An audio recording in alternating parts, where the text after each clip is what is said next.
Você achou aí? Amém? Vamos lá, diz assim a palavra do Senhor, Provérbios 4, verso 20, diz assim, irmãos, essa palavra é como se fosse Deus falando conosco, amém? Então você vai ler, vai ouvir essa palavra como Deus, o próprio Senhor, né, falando conosco através dessa palavra.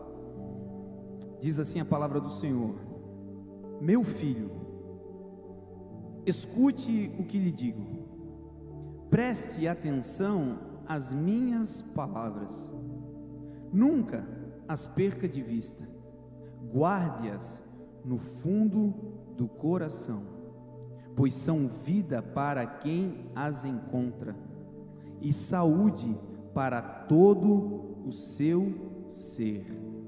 Acima de tudo, guarde o seu coração, pois dele depende toda a sua vida. Em outras traduções vai dizer: acima de tudo, guarde o teu coração, porque dele procedem as fontes de vida. Bom, gente, nós estamos vivendo dias difíceis, estamos vivendo em uma sociedade que tem passado por crises políticas, crises financeiras, crises ideológicas, e alguns valores têm sido perdidos, deturpados, têm sido mexidos, quando analisamos os valores que Deus estabeleceu para as nossas próprias vidas. Quando nós olhamos hoje para o mundo, nós percebemos que os homens, as pessoas, elas estão sendo medidas, elas estão sendo avaliadas, não mais por aquilo que carregam do lado de dentro. Nós não somos mais avaliados pelo conhecimento que temos, pelo coração que carregamos, pela simplicidade dos gestos que manifestamos, mas estamos sendo medidos através desse mundo, dessa sociedade atual, contemporânea, através daquilo que possuímos do lado de fora. Os valores humanos estão sendo medidos, mensurados, em uma balança que não mede quem você é por dentro, ou a tua essência, mas que tem nos medido através daquilo que nós conquistamos fisicamente ou materialmente. Hoje você é aquilo que você acumulou. Hoje, para o mundo, a referência de pessoa bem-sucedida é aquela pessoa que conseguiu acumular bens. Hoje, uma imagem de alguém bem-sucedido é uma pessoa que alcançou no organograma da sua empresa um lugar alto de destaque, de governo, que tem uma conta bancária que possa ter uma representatividade de influência no meio das pessoas que são do seu métier, do seu grupo de relacionamento. Traduzindo, se você tem, você é para o mundo. E se você não tem, você terá grandes dificuldades de encontrar um grupo que te aceite. O mundo é cruel ao nos avaliar por aquilo que temos do lado de fora. Porque aquilo que temos do lado de fora, meu irmão, não significa aquilo que carregamos do lado de dentro. E o contrário também é verdadeiro, aquilo que nós possuímos não muda a nossa essência e também não altera a nossa identidade. Você não deixa de ser filho de Deus por andar a pé ou de avião. Você não deixa de ser filho de Deus por estar hoje passando uma dificuldade financeira ou por estar vivendo o melhor momento da sua vida. Isso não altera quem você é do lado de dentro. Você continua sendo filho de Deus. Agora, o sistema ele é tão forte, ele é tão bem trabalhado no mundo, que até mesmo nós, os filhos, muitas vezes nos perdemos nisso. E começamos a correr atrás de coisas, nos tornamos obstinados, querendo conquistar, e no final já não sabemos mais por que é que estamos correndo atrás. Estamos correndo para conquistar coisas que depois de conquistadas se tornam obsoletas em dias. Essa é uma geração, irmãos, e o mundo está nos levando, nos conduzindo para um lugar que é muito perigoso. É um lugar onde você se pauta naquilo que você tem, e isso é extremamente danoso para o nosso espírito, para a nossa alma e para a nossa relação com Deus. Porque se depositamos a nossa esperança no mundo físico, e o físico ele é transitório, mas o espiritual ele é eterno. Se depositamos no mundo físico a nossa esperança, quando o físico acabar, a nossa esperança acaba junto. Se a nossa esperança estiver no dinheiro, no carro, no bem material, quando isso perecer, quando isso acabar, a esperança vai junto. E por isso estamos vendo brotar, multiplicar-se na nossa geração pessoas ansiosas, com síndromes, depressivas, porque muitas vezes estão colocando a sua esperança naquilo que está do lado de fora, quando a maior riqueza de um filho e de uma filha de Deus está naquilo que Jesus colocou do lado de dentro. Jesus disse: quando disserem a vocês, o reino de Deus está aqui, o reino de Deus está lá, não acreditem, porque o reino de Deus não vem com aparência física, porque o reino de Deus está dentro de vocês. Essa é uma noite, irmãos, para nós invertermos o nosso olhar. O mundo nos faz olhar para fora, para longe, para o alto, para o longínquo, para o material, para o físico, mas Deus quer que eu e você possamos olhar para dentro. Nós somos tão bons, irmãos, em organizar as coisas do lado de fora. Somos tão bons em nos arrumarmos do lado de fora para vir à igreja, em organizar a casa, em organizar a mesa de trabalho, em organizar a sua rotina do lado de fora. Mas estamos perecendo tanto, irmãos, porque o maior caos muitas vezes não está do lado de fora, mas está aqui dentro. Palavras que você ouviu e que ficam bombardeando a tua mente e o teu coração. Situações que você viveu e que de alguma maneira cravaram uma marca no teu coração. E o tempo passou e você apenas isolou essa marca, parece que não existe, mas cada vez que você toca no assunto, aquela ferida continua exposta.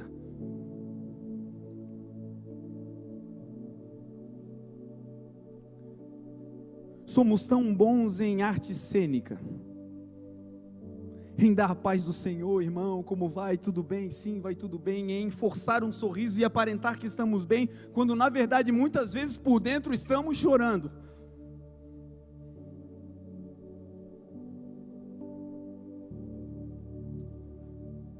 A palavra de Deus vai dizer: Senhor, quem subirá ao teu santo monte?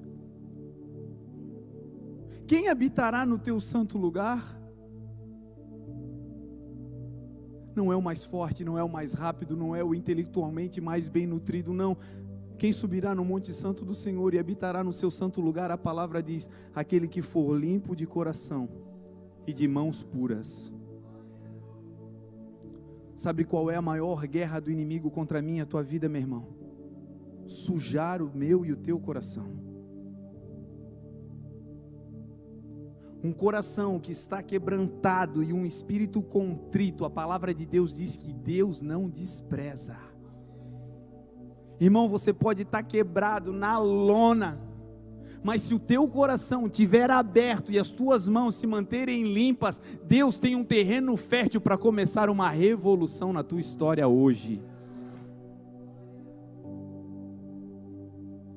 Agora, o mais complexo, irmãos, de ter um coração que já se turbou, que já se feriu, é que não dá para pegar o coração fisicamente. Talvez você carrega aí mazelas do teu passado, dificuldades, palavras que você ouviu lá da tua infância, ou coisas que aconteceram recentemente, traições, abandonos, coisas que você passou, decepções financeiras. Quem sabe você tinha uma empresa e ela faliu, e isso te envergonhou, e hoje você fechou o teu coração. Quem sabe você já ministrou a palavra, mas algo aconteceu, você se entristeceu com homens, com instituições, e o seu coração se fechou. Quem sabe você mesmo se decepcionou com você, e você não se perdoa, e isso traz peso ao coração, e isso traz dores ao coração. E o que o Senhor quer, irmãos, de mim e de você, é simplesmente que nós possamos ouvir o que Ele está dizendo. Jesus disse: eis que eu estou à porta e bato. Se alguém ouvir a minha voz e abrir a porta, eu entrarei, ceiarei com ele e ele comigo. A porta que Jesus bate, irmãos, é a porta do nosso coração. A porta que Jesus bate, irmãos, é a porta de acesso para entrar nesse lugar de frustração, limpar essa área e transformar a nossa vida. Eu e você não fomos criados para sermos dominados pelo mundo. Quem sabe a tua ansiedade por conquistar coisas tem te deixado frustrado, porque as coisas parecem que não vêm. Quem sabe a nossa luta por sucesso, por lugares altos, nos deixa frustrados, porque parece que o lugar alto nunca chega. Parece que a promoção sempre cai no colo do outro. Parece que a bola da vez nunca é a nossa. Quem sabe você se sinta, meu irmão, como o vaso na roda do oleiro. O oleiro, ele está ali formando um vaso, e o barro está naquela roda, e ele toca a roda, e a roda gira, e o barro gira junto. Você consegue observar um fluindo, um viajando, o outro crescendo, o outro avançando, e você está vendo tudo, porque você está girando, mas você não sai do lugar. E aí o mundo nos ensina, irmãos, algo que contamina o nosso coração, que é olhar para o sucesso do outro e ficar frustrado porque nós não estamos progredindo. Muitas vezes o que fere o nosso coração não é o nosso insucesso, mas é o sucesso do outro. Muitas vezes o que nos machuca, o que nos joga para baixo, meu irmão, não é não ir, mas é ver o outro indo. Não é não subir, mas é ver outros subindo. O mundo prega isso. O mundo diz: se você não é visto, você não é lembrado. E a palavra de Deus diz assim: e tu? Entra no teu quarto, fecha a tua porta e ora em secreto, e o teu pai que vem em secreto te recompensará publicamente. O mundo diz: você precisa de um padrinho, você precisa de alguém que te dê uma força, afinal você precisa ter alguém que diga, que ratifique quem você é. Então não basta ter um bom currículo, você precisa ter um currículo e alguém que assine, para que as pessoas facilitem o processo. Quando em Deus a palavra do Senhor diz: ainda que uma mãe se esqueça do filho que amamenta, o Senhor, o teu Deus, jamais se esquecerá de ti. Qual é a nossa grande dificuldade, irmãos? É exercermos governo, não sobre os outros, sobre a nossa vida. Quando Deus cria o homem e cria a mulher, Ele coloca eles em um jardim.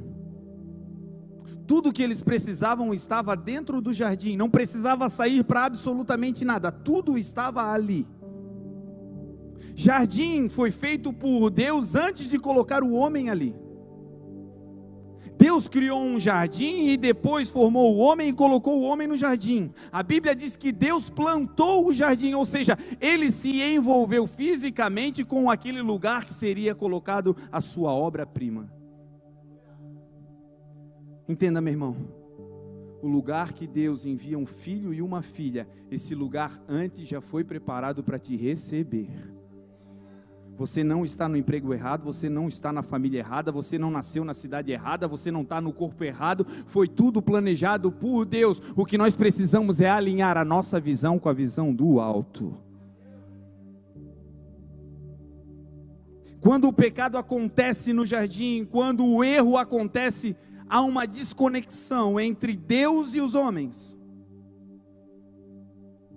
Aquilo que era trivial, aquilo que era comum, a comunhão entre o homem e Deus se rompe, se quebra, por causa do pecado. A Bíblia diz que o que faz separação entre Deus e os homens é o erro, é o engano, é o pecado.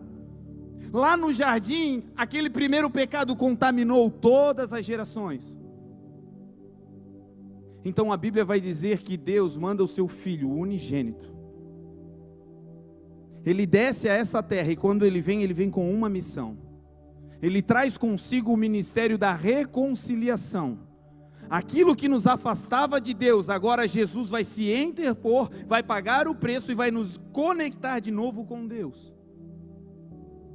Apocalipse 5, verso 9 vai dizer que Jesus, Ele é digno de receber o livro que contém a minha e a tua história. Jesus é digno de receber esse livro.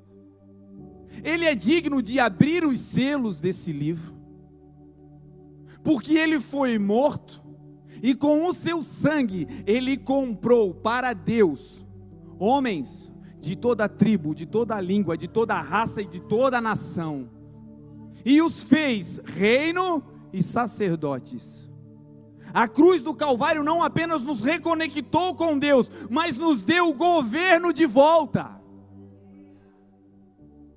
O governo para dominar, sujeitar a terra, meu irmão, foi devolvido a mim e a você, através da cruz do Calvário. Portanto, eu e você não seremos mais dominados, eu e você não seremos mais influenciados, mas nós influenciaremos, nós governaremos sobre a terra. Você vai começar a governar a tua mente, ela não vai mais te jogar para baixo. Você não é o que a tua mente diz, você não é o que o mundo diz, você é o que a palavra de Deus diz. E a palavra diz, em Cristo Jesus, eu e você somos mais do que vencedores. Você vai começar a dominar, meu irmão, o teu corpo físico. Ele não vai mais te impulsionar a fazer o que ele quer. A carne não governa mais. Na luta entre a carne e o Espírito, quem vai vencer na sua vida é o Espírito de Deus. Você vai voltar a governar a tua casa. Aquele lugar que estava um caos, aquele lugar que você diz não tem mais jeito, pastor.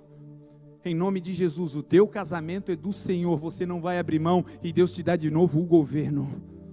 Você, pai e mãe que tem filhos que estão afastados, esse menino vai voltar, porque a palavra de Deus garante, crê no Senhor Jesus e será salvo tu e toda a tua casa, não vai escapar ninguém.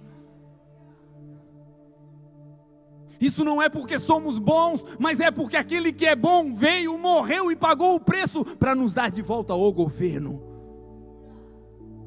Reino, fala de governo. Nós viemos a essa terra, irmãos, para governar, para influenciar, para sermos luz. Jesus disse, vocês são luz nesse mundo. Não se pode esconder uma cidade edificada sobre os montes, nem se acende uma lâmpada e se coloca debaixo da cama, mas se coloca no velador, num lugar alto, para que todos que entrem na casa vejam a luz. Deus vai te colocar num lugar alto, irmãos, mas não é para que as pessoas te vejam, mas é para que percebam a luz de Deus que sai de você. Jesus continua dizendo, resplandeça a vossa luz diante dos homens, para que eles vejam as vossas boas obras e glorifiquem ao Pai que está nos céus.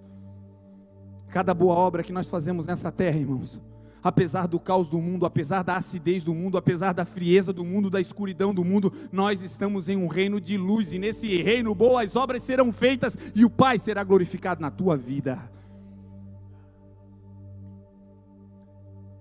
Se Deus nos deu o governo, se Jesus pagou o preço, por que é que então, em muitas áreas nós não governamos?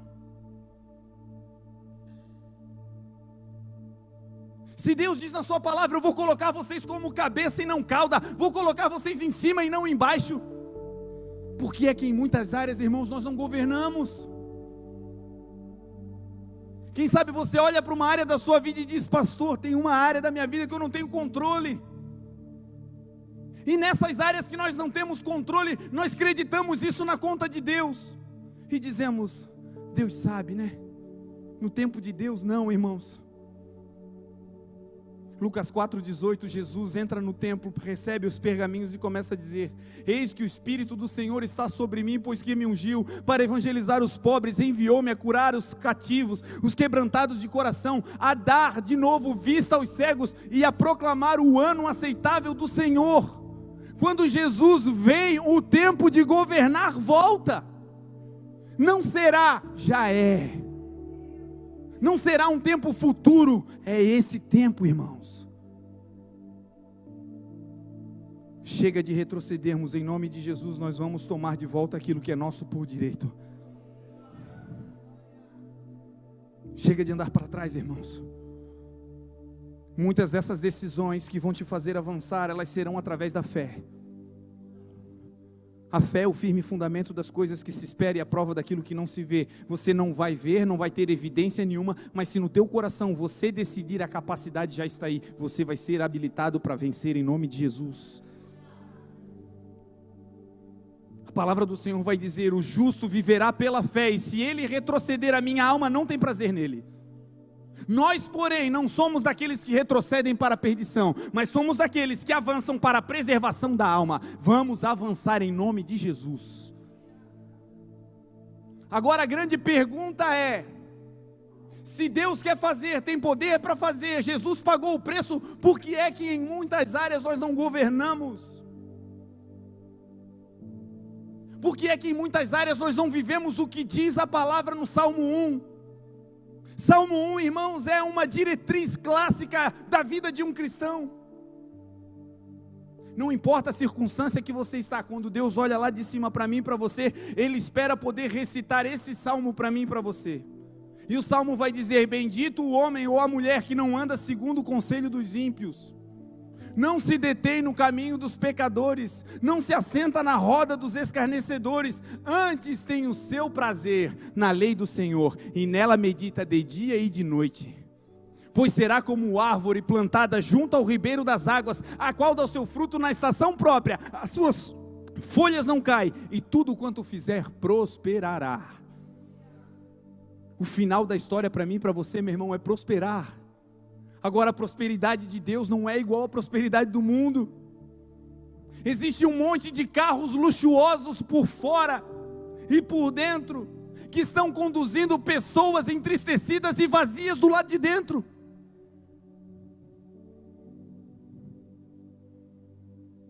Existem arranha-céus cheios de homens, de mulheres, em apartamentos luxuosos, mas que dentro contém famílias vazias e tristes.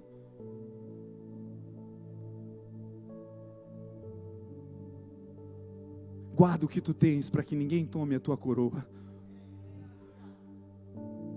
O maior tesouro, meu irmão, não está do lado de fora. O maior tesouro foi o Espírito Santo que nos foi dado, colocado aí dentro. Ele é o que nos conecta com Deus, Ele é o que nos vai fazer guiar, Ele é aquele que nos toma pela mão direita e te diz: não tema, eu te ajudo. Perguntei muitas vezes para o Senhor: Senhor, se é para governar, se é para avançar, e o preço já foi pago, por que eu não consigo em algumas áreas?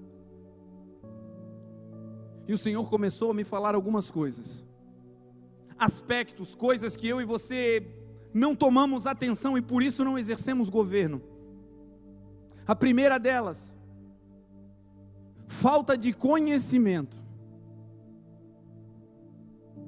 Para governar não basta ter vontade. Para governar não basta estar com bom ânimo. Para governar a tua vida, a tua casa, a tua vida financeira, para governar o teu ministério, para governar a você mesmo, a tua saúde, a tua plenitude mental, para governar isso não basta boa vontade, precisa conhecimento. Por isso a palavra de Deus diz: o meu povo pereceu porque lhes faltou o conhecimento. Por isso a palavra de Deus diz: e conhecereis a verdade, e a verdade vos libertará. Tem áreas, irmãos, que nós estamos aprisionados dentro da nossa mente, dentro do nosso coração, não conseguimos avançar, e não é porque Deus não quer, é porque nos falta o conhecimento, não um conhecimento técnico apenas, mas principalmente um conhecimento sobre o que Deus diz sobre essa área. Deus tem um conselho maravilhoso para você sobre o teu casamento. Deus tem um conselho maravilhoso para você profissionalmente. Deus tem um conselho perfeito para a tua vida ministerial. Tudo está na palavra e nós precisamos conhecer e prosseguir em conhecer. A palavra do Senhor diz que nós devemos conhecer a Jesus e prosseguir em conhecer. Conhecimento, meu irmão, é contínuo. Aquilo que você sabe hoje sobre Jesus e sobre a palavra precisa ser superado sobre aquilo que você vai conhecer amanhã. Aquele conhecimento, aquele encontro, aquele testemunho que você diz, meu Deus, tempos maravilhosos eu passei no primeiro amor e ficou lá atrás. Não, irmãos, a Bíblia diz que as misericórdias do Senhor são a causa de nós não sermos consumidos, mas também diz que as misericórdias do Senhor, elas se renovam a cada manhã. Tem uma porção nova de conhecimento e graça para a tua vida hoje. Conhecimento, irmãos, é fundamental para governar. Lembro-me de uma frase célebre do pastor Bartolomeu. Pastor Bartolomeu, vez ou outra, ele dizia, quando alguém fazia algo surpreendente, ele dizia com aquele jeito gaúcho dele, né? Ele falava, mas esse é um cara preparado, né, tchê? Ele queria dizer, meu, como ele tem conhecimento. A primeira vez que eu ouvi o pastor Bartolomeu falar sobre isso foi um dia que nós estávamos voltando do Uruguai. Uma irmã do Uruguai tinha um parente em Porto Alegre e pediu para que nós deixássemos um remédio na casa dela, da sua mãe, em Porto Alegre. E eu era o motorista. Fomos dirigindo a nave do irmão João, confortável. Mas assim, irmãos, eu não tenho muita habilidade no volante. Eu sou, digamos, um piloto tradicional, que respeita as placas, que não gosta assim de cidade muito grande. E quando eu caí em Porto Alegre, irmãos, parecia que eu estava num outro planeta. Aqueles ônibus biarticulados passando de tudo que era lado, eu na faixa dos ônibus, todo mundo buzinando, era de noite, irmãos, foi uma tragédia. E eu estava branco no volante, todo mundo sai daí, e o pastor Fernando berrando, vai para o outro lado, e o pastor Bartolomeu, cuidado. Eu digo, meu Deus, a missão vai acabar aqui, Jesus. E aí eu tremendo, consigo botar em cima de uma calçada, eu falei, eu não dirijo mais. E aí eu pensei, eles iam dizer, calma, calma. Aí o pastor Fernando disse, deixa que eu dirijo. Aí eu, dirigi até aqui, ninguém nem falou nada, que é isso? Fui trocado rapidamente. E aí o pastor Fernando começou a dirigir, irmãos. E ele começou a dirigir como se ele já conhecesse a cidade, ia andando, e entrava aqui e saía ali. Eu digo, meu Deus, esse cara já sabia o Papa. Impossível, ele já esteve aqui. E aí chegamos na casa da irmã, ele estacionou o carro, e eu com aquela vontade de dizer, eu vou dirigir de novo. E aí o pastor Bartolomeu solta essa frase, quando a gente chega na casa da irmã. A irmã desce e aí ele olha para o pastor Fernando, olha para mim e diz, pastor Fernando, tu é um cara preparado, né, tia? Irmão, sabe o que fez a diferença? Conhecimento. Conhecimento. Você está habituado a fazer algo, conhecer, saber como faz, vai te facilitar o governo. Eu estava descontrolado. Por quê? Porque me faltou o conhecimento. Em nome de Jesus, que nós sejamos a geração cheia do conhecimento do alto. Que a palavra de Deus venha a ser o conhecimento eterno no nosso coração. Que chaves espirituais sejam dadas através da revelação da palavra de Deus. Um outro aspecto que dificulta o governo, que dificulta a nossa chegada nos lugares altos que Deus tem preparado para nós, chama-se imaturidade. Imaturidade, irmãos, está relacionado com pouca prática, está relacionado com falta de experiência. Jesus, ele falou muito sobre isso. Imaturidade está relacionado também à idade. Certa vez Jesus, para falar sobre a imaturidade, ele contou uma parábola. Lá em Lucas 15 vai falar sobre parábolas de coisas que se perderam. E então ele vai citar a parábola do filho pródigo. E ele vai dizer, um homem tinha 2 filhos. A parábola, ela é uma alegoria, ela é um texto comparativo, ela é uma analogia que traz uma verdade. Não é uma história contada sem um fundo, não, ela mostra alegoricamente uma verdade. E a verdade contida naquele texto era mais ou menos assim: o homem tinha 2 filhos. Esse homem representava Deus, o Pai. Os 2 filhos, eles eram iguais. Eles eram filhos, carregavam o DNA do pai, eram herdeiros, mas tinha algo que os diferenciava. E o que os diferenciava era a idade.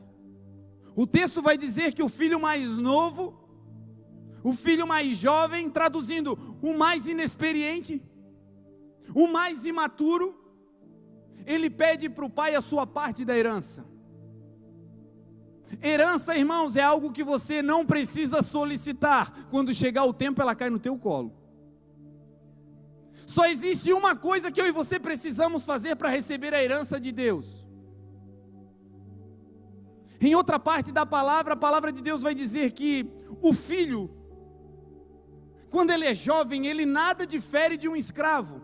Porque apesar de ser dono de tudo, ele fica sobre o cuidado de tutores e cuidadores. Até que chegue a idade, até que ele alcance a idade determinada pelo pai. E então ele toma posse de tudo. Quem determina o tempo de maturidade não somos nós os filhos, mas é determinado pelo pai. Não adianta pedir para ter antes de ter maturidade. Não adianta pedir para ser ou para ir antes de crescer. Deixa o tempo de Deus te atingir, e quando você crescer, a bênção te pega. O que essa parábola do filho pródigo está dizendo é justamente porque é que dá errado quando a gente se apressa em pegar uma herança. Salomão vai dizer que aquele que se apressa em pegar uma herança, no final essa herança não será abençoada. Você já pensou, irmão, algo que é teu, é de direito, mas você usa fora do tempo e joga fora? É teu, é uma oportunidade sua, mas por forçar a barra, por ser imaturo, quando aquilo acontece, a gente desperdiça, porque não temos maturidade para receber e para ficar com aquilo que Deus deu. O texto vai dizer que um dos filhos, o mais jovem, pede a herança para o pai. E o pai, como é Deus justo, ele reparte a herança entre os filhos. O texto vai dizer que não passa muito tempo. Ele já tinha a sua parte, mas não passa muito tempo, ele recolhe tudo o que tem e vai para um lugar distante. Irmãos, fórmula para o insucesso significa assim, ó: imaturidade. E lugar distante significa distante da casa do pai, significa distante de Deus. Imaturidade mais distância de Deus é igual a desperdício.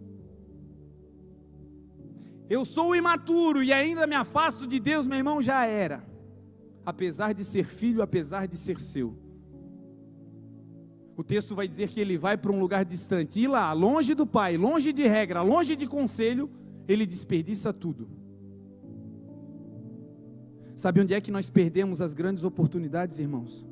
É quando nós nos afastamos da casa do pai. É quando nós nos afastamos da vontade do pai na sua palavra. E a Bíblia vai dizer que o pai, ele exorta, o pai, ele corrige, o pai é aquele que a Bíblia diz, considere a bondade de Deus, mas também a severidade de Deus. Deus, ele é alguém que nos corrige porque nos ama. Líderes que estão sobre a sua vida, se são de Deus, vão te corrigir. Pessoas que te amam não vão bater sempre nas suas costas, mas em algum momento vão te falar a verdade. E isso não é para o teu mal, é para o teu crescimento, porque aí você vai usufruir com sabedoria de toda a herança que é tua. Agora, o que muitas vezes a gente faz pela imaturidade, quando as correções começam, a gente pega o que é nosso e quer correr para longe do pai. O texto vai dizer que ele vai para um lugar distante, e lá ele desperdiça tudo. E aí naquele lugar que ele está, começa uma grande fome. Porque quando você está longe de Deus, meu irmão, não somente você perece, mas todo lugar que você está começa a ser afetado. Se você está em Deus, aonde você chega, a luz de Deus brilha em você. Mas se você está fora do caminho, meu irmão, aonde você vai, a treta começa. A palavra de Deus vai falar sobre Jonas, um profeta. Deus disse: meu amigo, vai lá ministrar essa palavra em Nínive.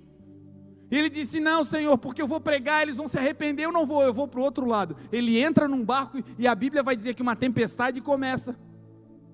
O barco quase afunda porque tinha um desobediente ali dentro, alguém que estava fugindo da presença do Pai. Sabe, irmãos, que às vezes a gente não sai da igreja,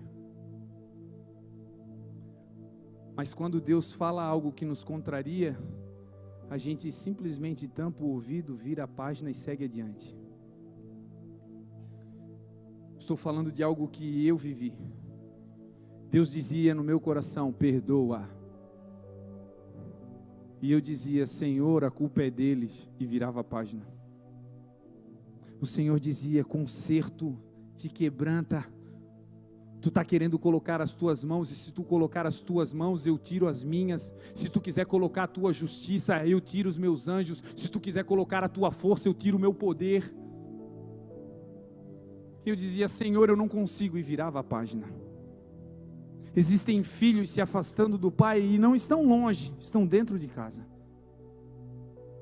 Em nome de Jesus, irmãos, se Deus está ministrando algo ao seu coração que você precisa fazer, precisa se arrepender, precisa consertar, não importa quem tem razão, faça. Imaturidade faz com que aquilo que é de Deus venha e se perca. E o último elemento, e o principal de todos, chama-se coração. O teu coração, irmãos, ele foi criado, e foi criado para um objetivo: guardar a palavra de Deus. Quando um coração está limpo, está com a palavra de Deus dentro dele, eu e você caminhamos numa linha reta, eu e você não erramos. A palavra do Senhor vai dizer: escondi a tua palavra no meu coração, ó Deus, para não pecar contra ti. Sabe como é que a gente erra? Quando existe algo dentro do nosso coração que não é a palavra. É aquela palavra que você ouviu dizendo não vai dar em nada. É aquela palavra que veio no nosso coração, aquela imagem, aquela cena que nos machuca.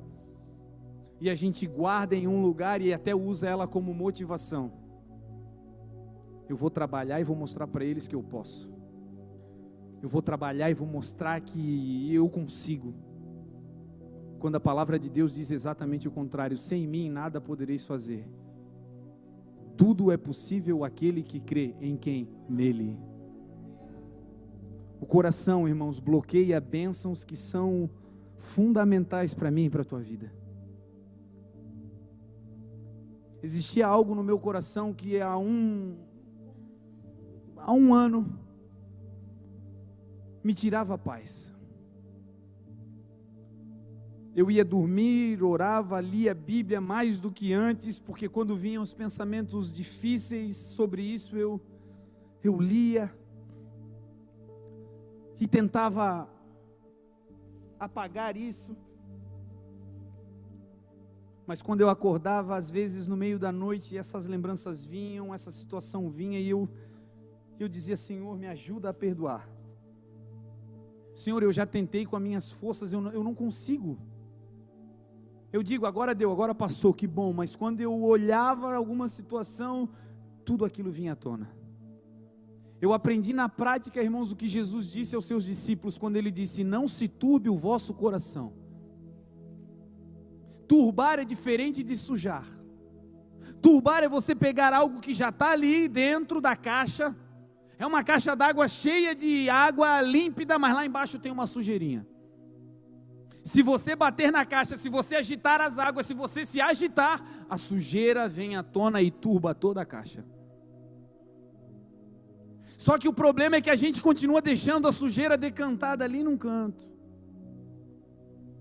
E quando o agito vem, aquela sujeira vem à tona. Deus não quer, irmãos, que a gente fique com um lugar privilegiado para a sujeira no coração. Ele quer que a gente abra a torneira, coloque para fora e deixe Ele colocar uma água nova.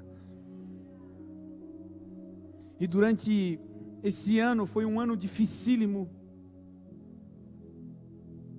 E no domingo Deus nos levou em uma igreja para ministrar a palavra. E nós começamos a ministrar a palavra e algo muito doido aconteceu. Porque nós começamos a ministrar a palavra e Deus não nos fez pregar, mas nos fez orar. E na oração Deus começou a me levar a essas situações que me machucavam. Deus me fez ver de novo as cenas e eu não entendia, eu dizia: Deus, por quê? E Deus disse: eu preciso expor a ferida para poder sarar.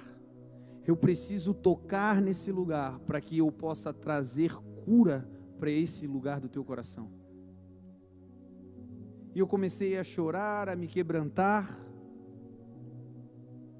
E no final um pastor veio orar por mim e ele disse: eu vou orar por ti. Deus me mostrou algumas coisas e ele começou a orar.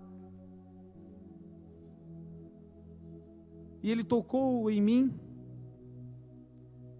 E a sensação que eu tive, irmãos, física, foi que aquele coração petrificado, doído, machucado, ele foi retirado, ele foi removido.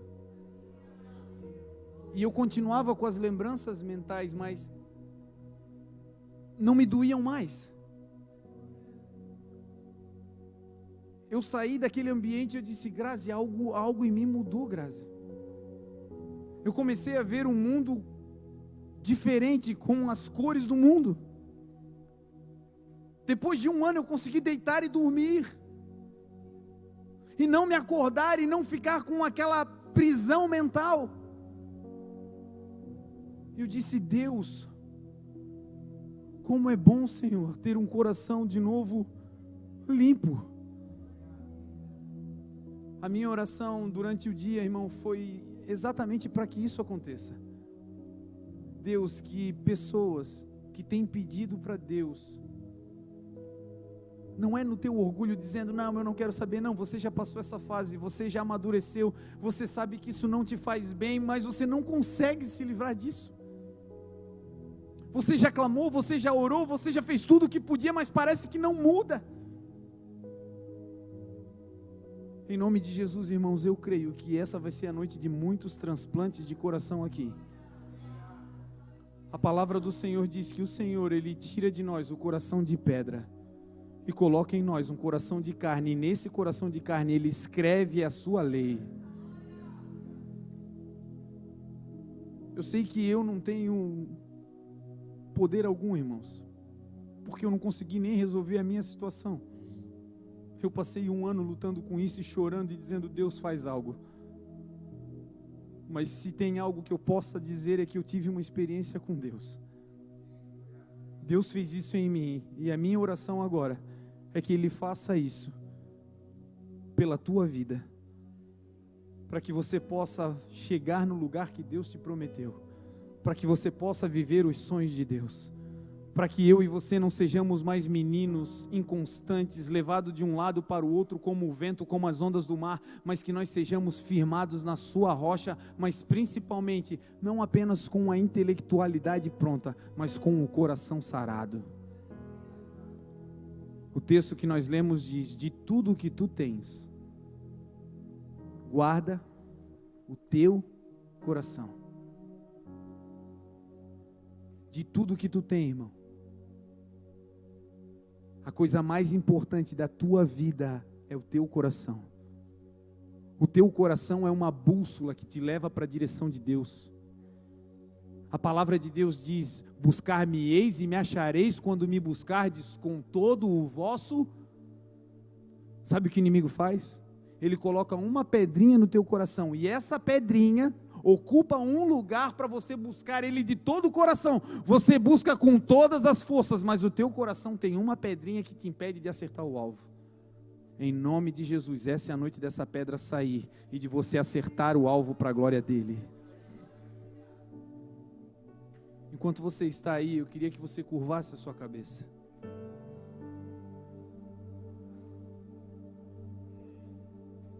Pai, eu oro agora, Senhor, pelos meus irmãos.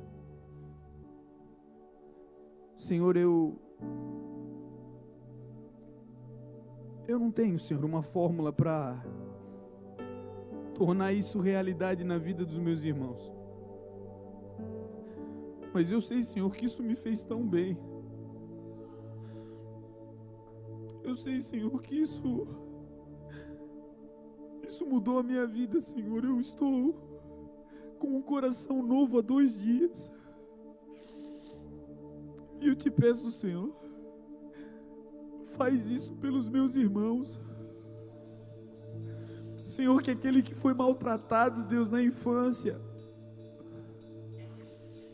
aquele, Senhor, que foi fruto de uma gravidez dita indesejada pelos homens, que ele entenda nessa noite, Senhor, que Tu és como aquele pai do filho pródigo, que apesar do filho ter errado, ter desperdiçado as riquezas naturais, mas ele nunca perdeu a principal riqueza, que era o DNA de filho. Os teus erros não apagam, irmão, o teu DNA de filho. Os pecados não podem apagar o teu DNA de filho. Pedro vai dizer, porque nós somos geração eleita, sacerdócio real, povo escolhido por Deus, para anunciar as grandezas daquele que nos chamou das trevas para a sua maravilhosa luz. Porque antes não éramos povo, mas agora somos povo de Deus. Antes não tínhamos alcançado misericórdia, mas agora alcançamos misericórdia. Porque essa promessa diz respeito a vocês, aos vossos filhos, aos que estão longe, e todos quantos o Senhor nosso Deus chamar. A Deus, que a mágoa caia hoje. A Deus, que o teu sangue, que é poderoso, Senhor, nos lave do alto da cabeça até a planta dos pés, para que nós possamos receber de Ti esse coração novo, um coração disposto a perdoar, um coração disposto, Senhor, a Te seguir, um coração que vai carregar valores eternos. A Tua palavra diz, Senhor, aquele que habita no esconderijo do Altíssimo, a sombra do Onipotente descansará. Direi do Senhor, Ele é o meu Deus, o meu refúgio, a minha fortaleza, e nele eu confiarei. Porque Ele te livrará do laço do passarinheiro, da peste perniciosa. Ele te cobrirá com as suas penas, e debaixo das suas asas estarás seguro. A sua verdade te será escudo e broquel. Não terás medo do terror da noite. Chega de dormir e acordar assustado. Chega de depressivo. Chega de antidepressivo. Chega. Hoje aquele que cura, hoje aquele que sara, o Jeová Rafa, o Jeová Nissim, o Elohim, o Emanuel, o Deus conosco.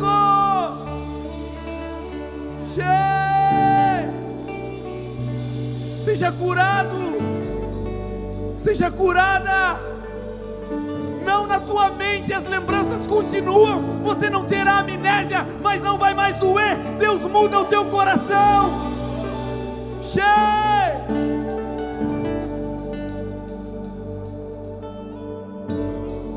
Senhor, a tua palavra diz que os sinais acompanharão aqueles que creem. Se coloque de pé em nome de Jesus.